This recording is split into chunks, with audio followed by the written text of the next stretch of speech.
Vai ele para a cobrança, camisa 9, já fez o primeiro gol aos 22 do primeiro tempo. Pode marcar agora aos 25 do segundo. Autoriza o Arthur Carioca. Gol da linha férrea. É Zé Roberto contra Kaique França, o capitão Ponte Pretano. Autorizado, ele vai sempre dar a primeira paradinha. Perna direita, bateu, é gol! É gol, é gol, é gol, é gol, é gol, gol, é gol, é gol, é gol, é gol, é gol do Mirassol!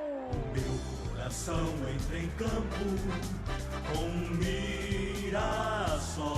Zé Roberto, camisa 9.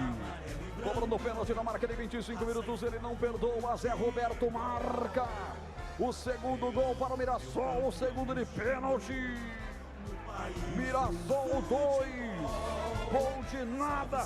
O que vale é o detalhe, conta aí Vladimir. Qualidade da cobrança do Zé Roberto mais uma vez, deslocando o Kaique França, mandando a bola para as redes.